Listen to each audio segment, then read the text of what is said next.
किस तरह से फील्ड एक्सपेरिमेंट कंडक्ट किया जाते हैं, ठीक है। अच्छा, अब देखें, हम लोग ये बात कर रहे थे कि हम एक हॉस्पिटल की हम बात कर रहे हैं कि किस तरह से एक इमोशनल सपोर्ट जो होती है वो कॉज बनती है नर्सिस का स्ट्रेस रिलीज करने का, ठीक है। तो हम फील्ड में एक्सपेरिमेंट कर रहे हैं, इट मीन्स दैट कि the environment will be the natural but we will do an experiment, ठीक है। एक्सपेरिमेंट करने के लिए हम एक रिसर्च में एक टेक्निक यूज करते हैं जिसको हम बोलते हैं मैनिपुलेशन, ठीक है। मैनिपुलेट करते हैं ना, एनवायरनमेंट को मैनिपुलेट करते हैं।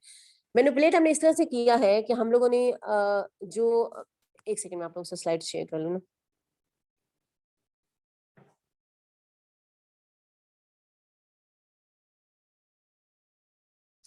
मैनिपुलेशन हमने इस तरह से की है कि एक जो हमने वार्ड ली है हॉस्पिटल की, उसमें हमने नर्सेस के साथ नर्सेस को किसी किस्म की कोई इमोशनल सपोर्ट नहीं दी है। I mean we are giving them zero emotional support, ठीक है। उसके बाद जो सेकंड वार्ड है उसमें हमने क्या किया है कि नर्सेस को हम लोगों ने मॉडरेट टाइप की इमोशनल सपोर्ट दी। मॉडरेट टाइप का मतलब ये है कि फॉर एग्जांपल उसके साथ हम लोगों ने जो है वो एक हेल्पर उसके साथ अटैच कर दिया है, एक डॉक्टर अटैच कर दिया है एंड सो ऑन, ठीक है। तो मॉडरेट टाइप की उसको हमने इमोशनल सपोर्ट दी है। And the third ward we have given जो हमारी नर्स है उसको हम लोगों ने excessive emotional support. Excessive emotional support का मतलब ये है कि उसके साथ हम लोगों ने 4 से 5 लोग अटैच किए। 4 से 5 लोग अटैच करने का मतलब है कि डॉक्टर्स भी हैं, लैब टेक्नीशियंस भी हैं, वो नर्स भी उसके साथ एक एक्स्ट्रा है। उसके बाद हमारे पास जो है ना वो 2-3 हेल्पर्स भी हैं उसको हेल्प आउट करने के लिए कि कोई इमरजेंसी आ जाती है ताकि वो उसको हेल्प आउट करे। अब यहाँ देखिए कि आपके पास तीन डिफरेंट हम लोगों ने लेवल जनरेट किए हैं। 3 डिफरेंट लेवल जनरेट हमने क्या किए हैं, किस चीज के हमने लेवल जनरेट किया, हमने डिपेंडेंट वेरिएबल्स के लेवल जनरेट किए। डिपेंडेंट वेरिएबल हमारे पास क्या था, डिपेंडेंट वेरिएबल है हमारे पास इमोशनल सपोर्ट। अब इमोशनल सपोर्ट के हमने 3 डिफरेंट लेवल जनरेट किए। 3 डिफरेंट लेवल्स कैसे जनरेट किए कि एक में हमने जीरो इमोशनल सपोर्ट दिए, एक में हमने मॉडरेट इमोशनल सपोर्ट दी है और थर्ड में हम लोगों ने एक्सेसिव इमोशनल सपोर्ट दी है। अब हम देखना क्या चाह रहे हैं, हम ये देखना चाह रहे हैं कि क्या इमोशनल सपोर्ट कॉज बनती है स्ट्रेस को कम करने का या नहीं। अब हम cause and effect relationship establish करने जा रहे हैं, ठीक है। तो अब आप यहाँ देखिए कि यहाँ पर इन्वायरमेंट हमारा क्या है, नेचुरल है। हमने किसी किस्म की कोई वो नहीं की हुई है, कंट्रोलिंग नहीं की हुई। हम जो एक दिन में एक वार्ड में जितने मरीज आ रहे हैं जा रहे हैं, कोई इमरजेंसीज क्रिएट हो गई, वो सब नॉर्मल चल रहा है, ठीक है। अब अगर हमने 1 वीक 2 वीक हम इस चीज को ऑब्जर्व करते हैं, इसके बाद अगर तो इमोशनल सपोर्ट कॉज करती हुई स्ट्रेस को रिलीज करने का, तो उसका क्या मतलब होगा कि जिस वार्ड में हमने एक्सेसिव इमोशनल सपोर्ट दी है वहां पर नर्सिस को सबसे कम स्ट्रेस बियर करना पड़ा होगा, ठीक है।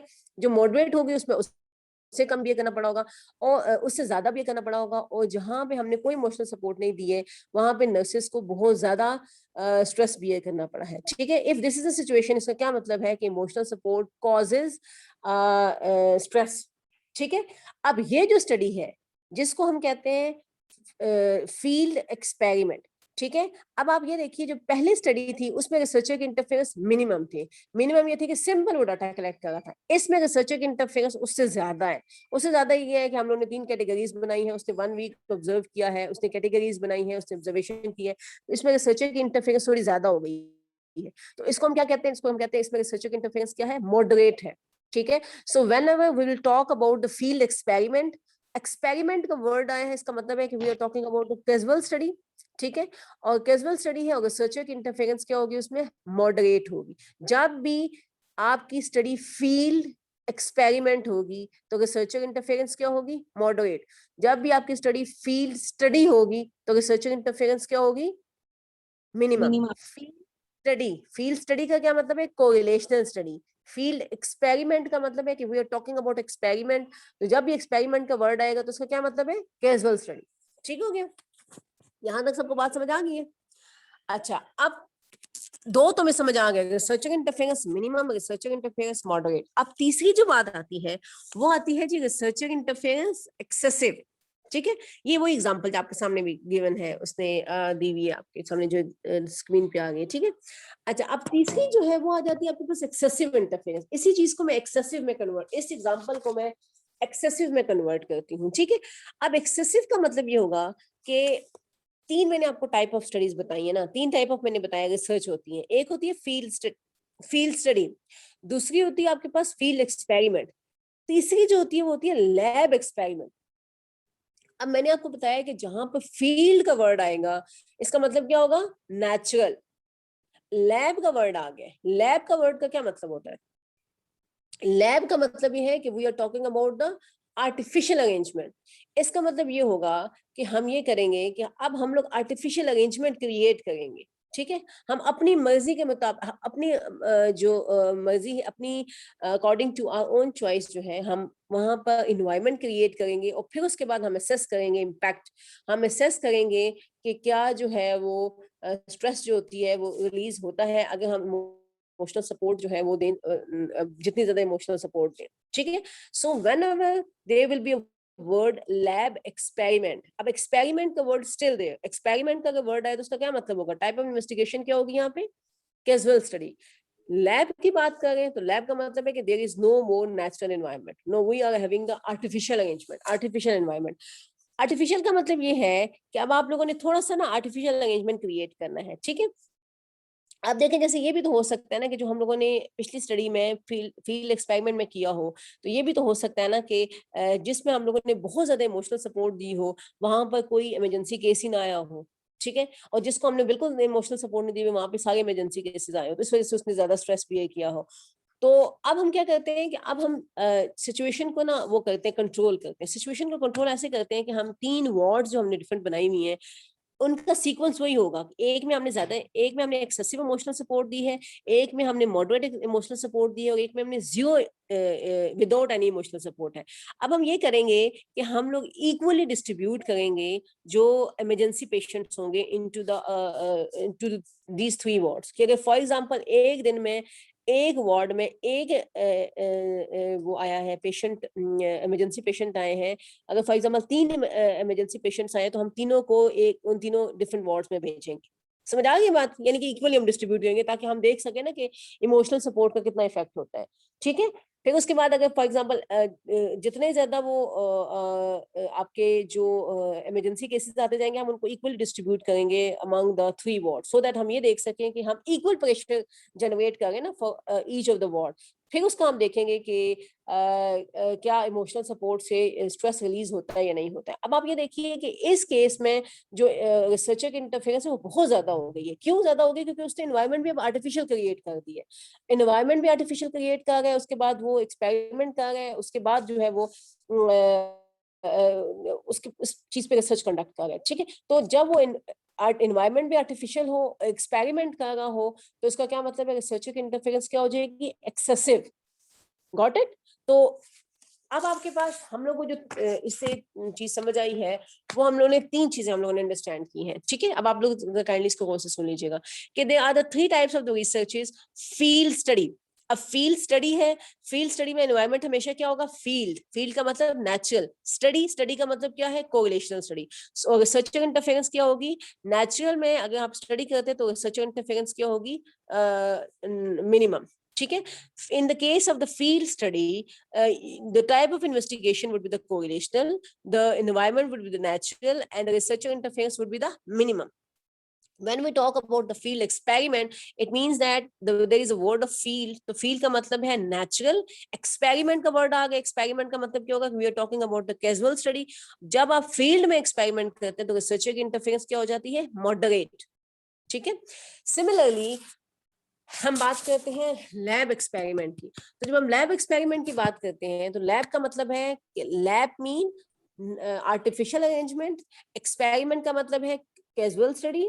और जब आप आर्टिफिशियल अरेंजमेंट में एक्सपेरिमेंट करते हैं तो रिसर्चर इंटरफेरेंस क्या हो जाती है, रिसर्चर की जो इंटरफेरेंस हो जाती है वो हो जाती है आपके पास एक्सेसिव। बात समझ आ गई है। तो ये आपके पास आ जाएगा। रिसर्चर इंटरफेरेंस को मैंने बता दिया आप लोगों को, मैंने आपको according to the nature of research बता दिया। अब आप लोगों को तीनों समझ आ गए कि रिसर्चर की इंटरफेरेंस मिनिमम कब होगी, मॉडरेट कब होगी और एक्सेसिव कब होगी। Clear? Yes ma'am. Okay, any question? जी स्टूडेंट्स, कोई question? No ma'am. Okay ma'am. ये तो हो गया third point. First point purpose of study, second point type of investigation, third point extent of researcher interference. अच्छा, अब आप इसको ना अपने अकॉर्डिंगली भी थोड़ा सा देखिए ना कि आप लोगों ने कैसे लिखना है. अच्छा, अब आप लोग देखिए, आप लोग मुझे बताइए कि आप लोग की टाइप ऑफ, आप लोगों को समझ तो आ गई है ना कि टाइप ऑफ इन्वेस्टिगेशन क्या चीज होती है.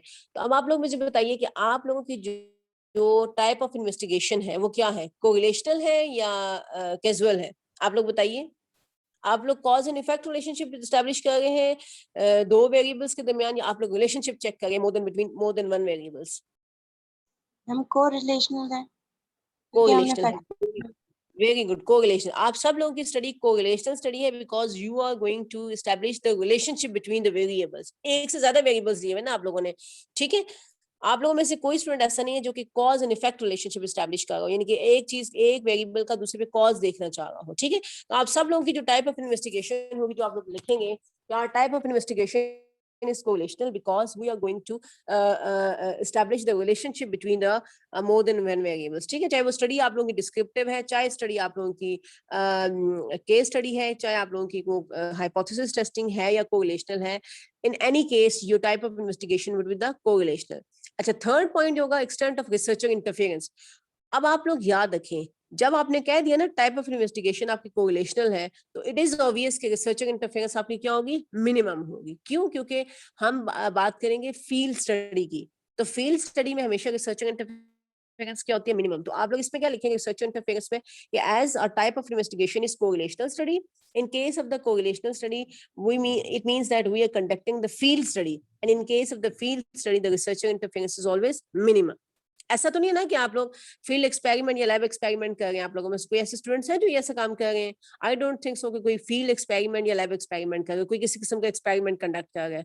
I think there is no student in the class which is conducting the experiment. There is no student in the class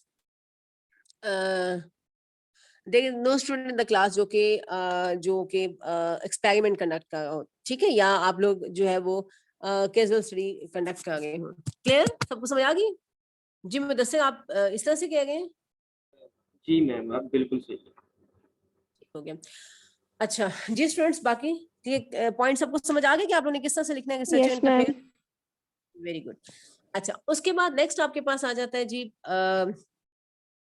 study setting. अच्छा, आप देखिए स्टडी सेटिंग जो होती है वो दो तरह की होती है, कंट्रीव्ड होती है और नॉन कंट्रीव्ड होती है. नो व्हाट डज, ये भी हम ऑलरेडी डिफाइन कर चुके हैं. अभी आप लोगों के सामने जब बताऊंगी ना आप लोगों को, तो ये ऑलरेडी आप लोगों को बात समझ आ चुकी हुई है. कंट्रीव्ड और नॉन कंट्रीव्ड, अब इन दोनों का मतलब क्या होता है? कंट्रीव्ड का मतलब होता है आर्टिफिशियल लैब. नॉन कंट्रीव्ड का मतलब होता है नॉर्मल सेटिंग्स. ठीक है. तो देखिए, अगर मैं अभी आपसे क्वेश्चन करती हूँ कि कोरिलेशनल स्टडीज जो होती हैं उनकी सेटिंग कंट्रीव्ड होती है, नॉन कंट्रीव्ड होती है, ये हम ऑलरेडी डिस्कस कर चुके हैं. तो क्या होती है कोरिलेशनल स्टडी की सेटिंग, क्या होती है? मैम कंट्रीब को क्या बताया आपने? Artificial lab. कंट्रीट का मतलब होता है लैब या आर्टिफिशियल अरेंजमेंट. नॉन कंट्रीट का मतलब होता है नॉर्मल अरेंजमेंट या नेचुरल एनवायरनमेंट. ठीक है. Yes ma'am ma'am. हमारी नॉन कंट्रीब्यूटर. हाँ, नॉन. Very good. अब देखिए, आप लोगों ने ऑलरेडी डिफाइन कर दिया है कि आप लोगों की स्टडी कोरिलेशनल स्टडी है, और आपको पता है कोरिलेशनल स्टडी हमेशा कहाँ कंडक्ट होती है, नेचुरल एनवायरनमेंट में. तो इसका क्या मतलब होगी कि आप लोगों की स्टडी सेटिंग क्या होगी, नॉन कंट्रीव्ड. अब कौन सी स्टडीज होती हैं जो कंट्रीव्ड होती हैं? कंट्रीव्ड स्टडी कौन सी होती है? जहां पर लैब का वर्ड आएगा ना, वो स्टडीज कंट्रीव्ड होती हैं. अब देखिए, अगर मैं बात करती हूँ फील्ड एक्सपेरिमेंट की, तो जो फील्ड एक्सपेरिमेंट होता है वो भी नॉन कंट्रीव्ड होता है. क्यों? क्योंकि वो फील्ड में कंडक्ट किया जा रहा होता है. जो आपके पास होती है जो फील्ड लैब एक्सपेरिमेंट होता है. अब लैब एक्सपेरिमेंट का मतलब ये होता है कि आप लोग एक्सपेरिमेंट करें. लैब का मतलब ये नहीं कि लैब है वहां पे एक्सपेरिमेंट करें. लैब का वर्ड यहाँ यूज किया जा रहा है to show that the arrangement is artificial. Artificial arrangement के लिए हम करते हैं. तो जो लैब एक्सपेरिमेंट्स होते हैं, दे उनकी जो स्टडी सेटिंग होती है वो क्या होती है, कंट्रीव्ड होती है. It means that the study setting is the non natural, या इसको हम कह सकते हैं कि आर्टिफिशियल अरेंजमेंट होती है. ठीक है. तो स्टडी सेटिंग में आप लोग क्या लिखेंगे, इसमें आप सिंपल, इन ये सारे जो ना पॉइंट्स आप लोगों ने वन पॉइंट्स में लिखने हैं. स्टडी सेटिंग में आप लोग लिखेंगे कि as we are conducting the correlational study is the field study, and the field study is always conducted in the natural environment. So our study is the study setting for our research is the non-controlled. बस आप लोगों ने ये लिखना है। Clear? समझ आ गया सबको? Yes ma'am. Yes ma'am. Okay very. अब ये उससे आगे ना फील्ड स्टडीज की एग्जांपल दी हुई है, मेरे ख्याल है ये आप लोगों को बताने की जरूरत है क्योंकि आप लोगों को ऑलरेडी समझ आ गई। आप लोग काइंडली पढ़ लीजिएगा, ठीक है? एग्जांपल उसने बहुत सारी दी हुई है, फील्ड एक्सपेरिमेंट की एग्जांपल्स दी हुई है। अच्छा, अब आपके पास जो नेक्स्ट आपके पास चीज आती है ना, वो आती है जी unit of analysis. This is the 5th point, ठीक है? अच्छा, यूनिट ऑफ एनालिसिस का क्या मतलब होता है? यूनिट ऑफ एनालिसिस का मतलब ये होता है कि आप लोग जो डाटा कलेक्ट कर रहे हैं ना, ठीक है, वो आप किससे डाटा कलेक्ट कर रहे हैं? या जैसे देखिए आप इसने क्या लिखा हुआ है कि unit of analysis refers to the level of aggregation of the data collected during the subsequent data analysis stage. ठीक ठीक है।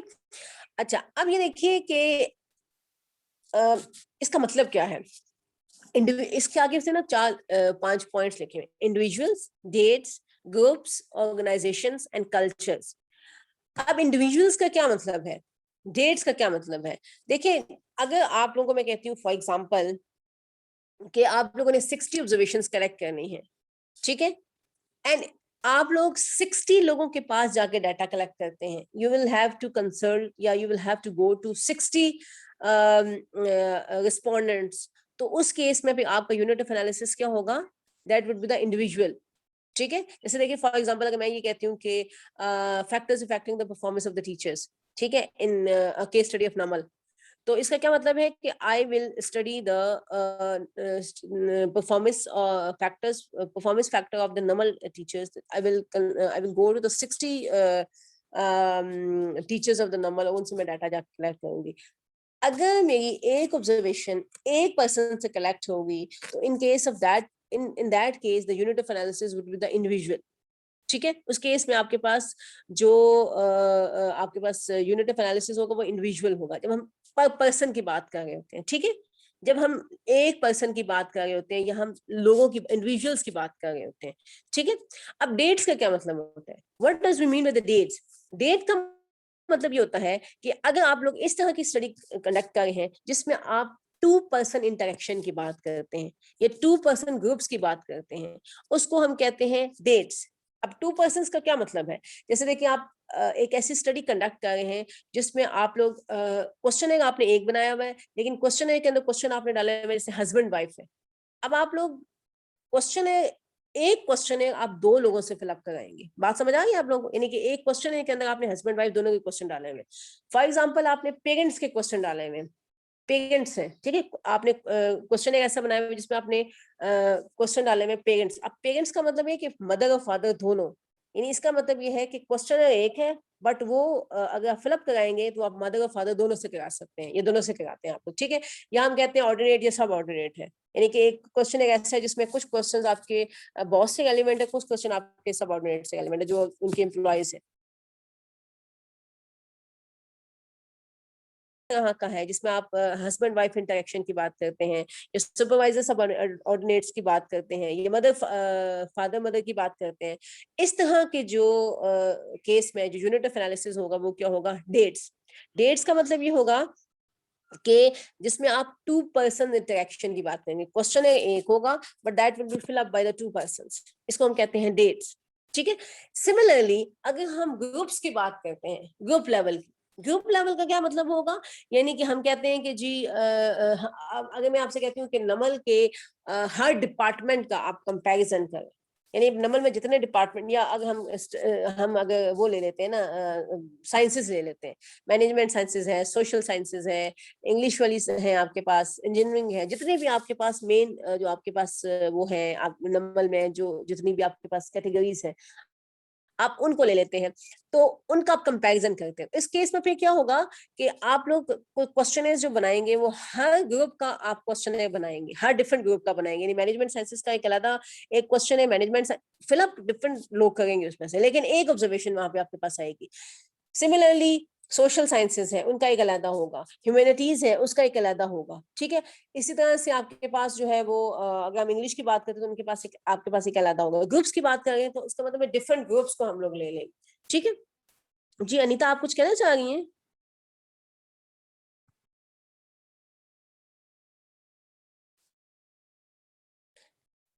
जी स्टूडेंट्स, समझ आ गया सबको?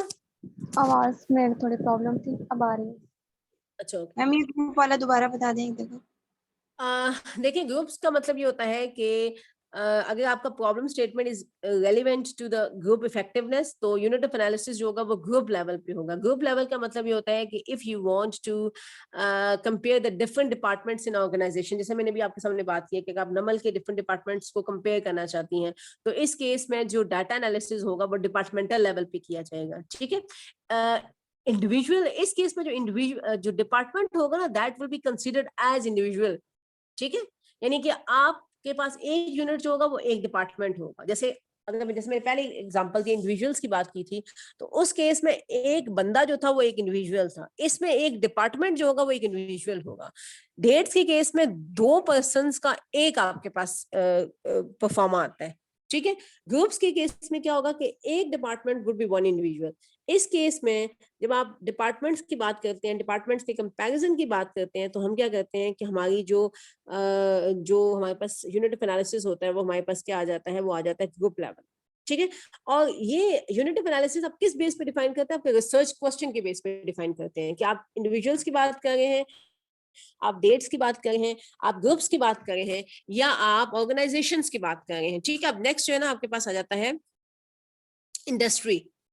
Industry as a unit of analysis. Industries का क्या मतलब होता है? इंडस्ट्री का मतलब ये होता है कि जैसे देखिए अगर फॉर एग्जांपल आप 2 डिफरेंट इंडस्ट्रीज का कंपैरिजन कर रहे हैं, जैसे देखिए हम कहते हैं फॉर एग्जांपल आप नमल का इस्लामिक यूनिवर्सिटी के साथ कंपैरिजन कर रहे हैं।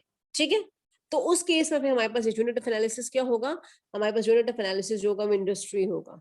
ठीक है, इंडस्ट्री का मतलब ये है कि आप जब 2 डिफरेंट इंडस्ट्रीज का, या 2 हॉस्पिटल्स हैं, या आपके पास कोई स्कूल्स है, यूनिवर्सिटीज, आप उनका कंपैरिजन करते हैं, तो उस केस में जो यूनिट ऑफ एनालिसिस होगा वो इंडस्ट्री होगा।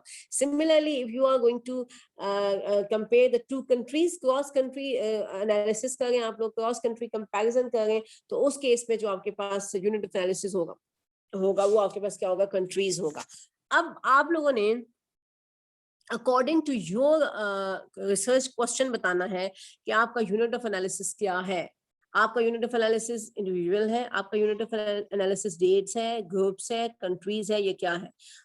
आई थिंक सो कि आप लोग जितने भी लोग रिसर्च कर रहे हैं, आप लोगों का ज्यादातर यूनिट ऑफ एनालिसिस इंडिविजुअल बनता है, बट आप लोग अपने रिसर्च क्वेश्चन के अकॉर्डिंगली देख लें कि क्या आप लोग इंडिविजुअल्स पे काम कर रहे हैं, क्या आप लोग डेट्स पे काम कर रहे हैं, क्या आप डिफरेंट ग्रुप्स को कंपेयर कर रहे हैं, डिफरेंट इंडस्ट्रीज को कंपेयर कर रहे हैं, या डिफरेंट कंट्रीज को कंपेयर कर रहे हैं। सो ये unit of analysis will be based on your research question कि आप क्या रिसर्च क्वेश्चन क्या है। You are talking about the individuals, you are talking about the dates, you are talking about the groups, you are talking about the industries, और you are talking about the countries. तो आपका जो research question होगा उसके accordingly आपको लिखना होगा। But I think so कि आप मोस्ट ऑफ द लोगों का जो यूनिट ऑफ एनालिसिस होगा वो इंडिविजुअल्स होगा, because you are going to conduct the research on individual persons. एक एक बंदे पे आप रिसर्च कंडक्ट करें। जैसे फॉर एग्जांपल अगर हम ये बात करते हैं कि ऑनलाइन टीचिंग का स्टूडेंट की परफॉर्मेंस पे क्या इफेक्ट पड़ता है, तो इसका मतलब हम एक एक पर्सन, एक एक स्टूडेंट को हम स्टडी कर रहे हैं ना, तो इसका मतलब होगा यूनिट ऑफ एनालिसिस आपका इंडिविजुअल होगा। एनीहो आप लोग अपने अकॉर्डिंगली, अपने टॉपिक के अकॉर्डिंगली इस चीज को डिसाइड करेंगे कि what is your unit of analysis. ठीक हो गया? क्लियर सबको? Any question?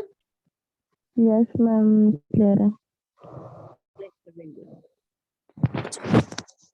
अच्छा, लास्ट पॉइंट जो इसमें आता है आपके पास वो क्या आता है कि जी जो टाइम हॉरिजन है, आपके पास जो टाइम हॉरिजन है वो क्या है? देखिए जो टाइम हॉरिजन है ना, उसका क्या मतलब होता है? उसका मतलब ये होता है कि आप जो डाटा है ना वो कितने टाइम्स कलेक्ट कर रहे हैं। अब जो टाइम हॉरिजन होता है वो 2 टाइप का होता है, एक क्रॉस सेक्शनल होता है और एक आपके पास लॉन्गिट्यूडनल स्टडीज होती हैं। अब क्रॉस सेक्शनल स्टडीज का क्या मतलब होता है? क्रॉस सेक्शनल स्टडीज का मतलब ये होता है कि a study can be done in which the data are gathered just once, perhaps over a period of days or weeks or months, in order to answer a research questions. So the studies are called one shot or cross sectional studies. जब आप एक ही दफा data collect करते हैं तो उस studies को क्या कहते हैं? Cross sectional studies. ठीक है, जब आप एक से ज्यादा दफा डाटा कलेक्ट करते हैं, फॉर एग्जांपल जैसे देखिए, फॉर एग्जांपल मैंने एक एक्सपेरिमेंट करना है कि कोई ट्रीटमेंट देना है, तो मैं ट्रीटमेंट देखना चाहती हूँ उस ट्रीटमेंट का क्या इफेक्ट है। तो उसके लिए हम एक हम लोग रिसर्च में स्पेसिफिक वर्ड यूज करते हैं, जैसे प्री टेस्ट और पोस्ट टेस्ट कहते हैं। प्री टेस्ट का मतलब होता है कि एक्सपेरिमेंट देने से पहले, पोस्ट टेस्ट का मतलब होता है एक्सपेरिमेंट देने के बाद। फॉर एग्जाम्पल देखिए, मैं ये देखना चाहती हूँ कि एक प्रोडक्ट है, उसकी क्वालिटी को इंक्रीज करना चाहते हैं, तो हमने प्रोडक्ट में की क्वालिटी को इंक्रीज करने से पहले हम डाटा कलेक्ट, या फॉर एग्जांपल सिंपल वर्ड में ऐसे ले लेते हैं, हम ये देखना चाहते हैं कि ट्रेनिंग जो होती है वो टीचर्स की परफॉर्मेंस को किस तरह से एनहेंस करती है। तो मैं ये करूंगी कि मैं पहले टीचर्स को ट्रेनिंग देने से पहले डाटा कलेक्ट करूंगी, ठीक है, उनके परफॉर्मेंस लेवल देखती हूँ, तो उसके बाद मैं उनको ट्रेनिंग देती हूँ, तो उसके बाद दोबारा मैं उसका डाटा कलेक्ट करती हूँ, ताकि मैं ये एनालिसिस कर सकूं कि जो एक्सपेरिमेंट दिए इसका क्या इफेक्ट आया है। ठीक है, इस केस में हम क्या करते हैं कि हम 2 दफा डाटा कलेक्ट कर रहे हैं। ठीक है, सिमिलरली ये होता है कि सम टाइम ऐसा होता है कि आप 2, 3, 4 दफा डाटा कलेक्ट करते हैं, after every month, after 2 months, 3 months या 4 मंथ्स आप डाटा कलेक्ट करके फिर उसका कंपैरिजन करते हैं। So if this is the case कि you are collecting the data for more than 1 times, तो इसको हम क्या कहते हैं, this is called the longitudinal studies. in this case you will collect the data for more than 1 times। ठीक है, और 1 times का मतलब हो सकता है after 1 month, 2 months, 3 months, 4 months and so on, या 1 year भी हो सकता है कि आप लोग कुछ ऐसे के बाद जाकर डाटा कलेक्ट करें ताकि आप उसका इम्पैक्ट चेक कर सकें। जैसे देखिए फॉर एग्जांपल, अब देखिए जैसे कोविड की वैक्सीनेशन आई है, तो आप ये देखना चाहते हैं कि उसका क्या इम्पैक्ट है। ठीक है, तो जाहिर है उसका इम्पैक्ट फौरन तो नहीं नजर आएगा ना, कुछ ऐसे के बाद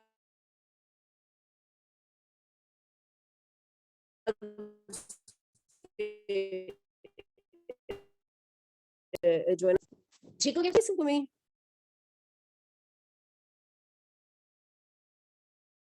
जी स्टूडेंट्स, आवाज आ रही है? मैम कट गई थी Yes, बीच ma'am. पहले में। नहीं आ रही थी। हाँ, वो बीच में मेरी कॉल आ गई थी, इससे डिस्कनेक्ट हो गया था।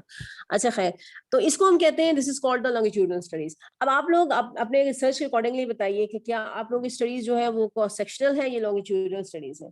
तो चूंकि आप लोग सब लोग एक ही दफा डाटा कलेक्ट कर रहे हैं, you are collecting the data only for the 1 time, तो आप लोग की स्टडीज क्या होगी, क्रॉस सेक्शनल स्टडीज होंगी। ठीक है, अब ये जो असाइनमेंट है जो मैंने आपको नेक्स्ट वीक के लिए देनी है, तो देखिए आप लोगों को क्लास में मैंने सबके आंसर्स बता दिए, अब सिर्फ आप लोगों ने लिखना है और लिख के मुझे सेंड करना है। ठीक है, आप लोगों ने टाइटल क्या देना है चैप्टर का, एलिमेंट्स ऑफ रिसर्च डिजाइन। ठीक है, उसके बाद आप लोग 6 पॉइंट्स लिखेंगे। 6 पॉइंट्स कौन से लिखेंगे, purpose of study, type of investigation, researcher interference, study setting, unit of analysis, आपके लास्ट में क्या आया था, ये टाइम हॉरिजन। हर किसी के आगे आपने एक एक लाइन में लिखना है कि आपका पर्पस ऑफ स्टडी क्या है और क्यों है। टाइप ऑफ इन्वेस्टिगेशन कोरिलेशनल है, तो क्यों है, क्योंकि आप लोग रिलेशनशिप चेक कर रहे हैं। रिसर्चर इंटरफेरेंस मिनिमम है, तो क्यों है, क्योंकि आप लोग कोरिलेशनल स्टडी कंडक्ट कर रहे हैं, वो फील्ड स्टडी होती है, इसलिए वो उस पर रिसर्चर इंटरफेरेंस मिनिमम होती है।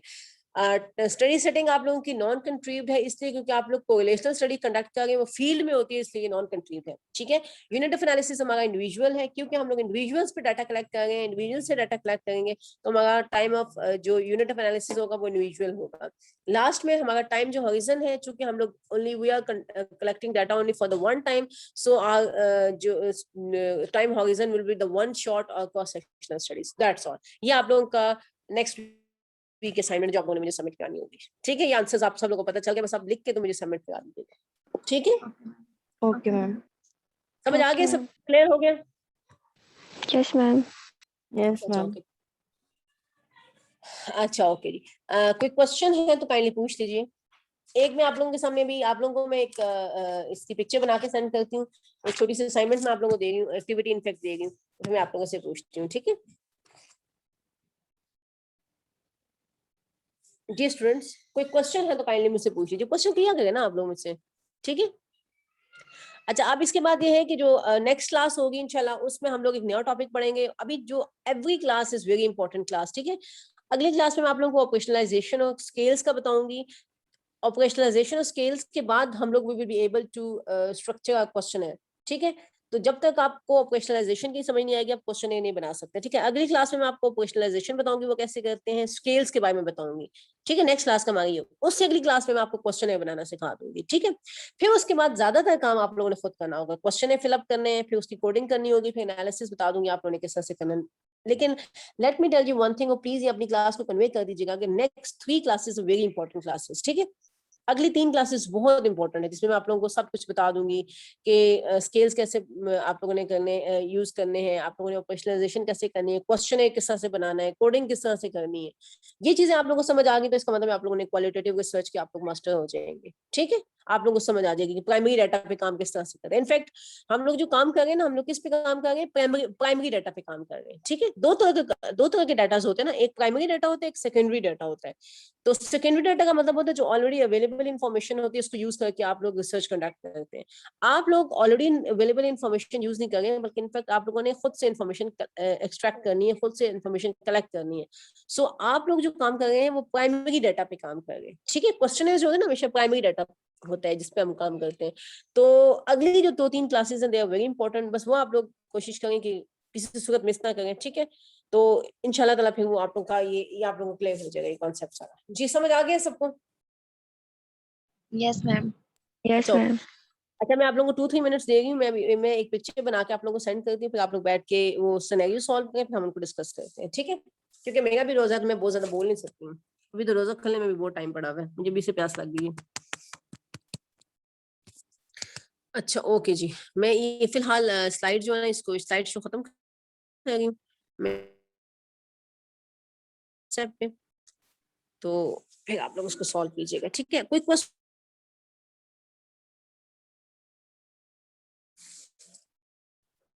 एक मैं आप लोगों के सामने सेंड करूंगी पिक्चर। ठीक है, आप लोगों ने इसको पढ़ना है सिनेरियो को। अभी हम लोगों ने जितनी भी चीजें पढ़ी है ना, आपने इसको इसके ऊपर अप्लाई करना है। एलिमेंट्स ऑफ रिसर्च डिजाइन को अप्लाई करना है इसके ऊपर। आप लोगों ने बताना है स्टडी क्या है, कौन सी कोरिलेशनल है, क्या है।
जिस स्टूडेंट्स आपको मिले, देखिए व्हाट्सएप पे मैंने आपको एक डॉक्यूमेंट सेंड किया।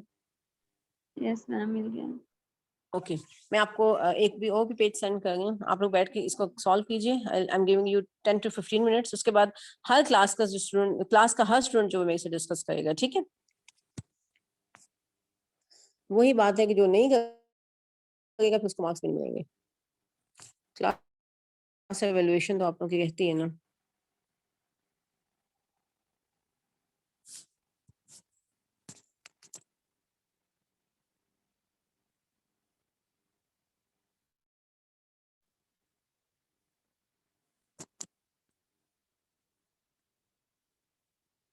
मैम ये दोनों पढ़ने हैं सिनेरियो जो आपने सेंड किए, ए और बी?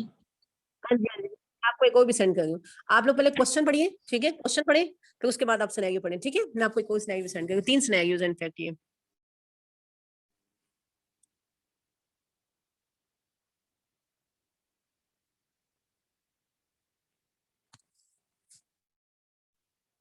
एक सिनेरियो मैं आपको सी सिनेरियो भी सेंड कर रही हूँ, ठीक है।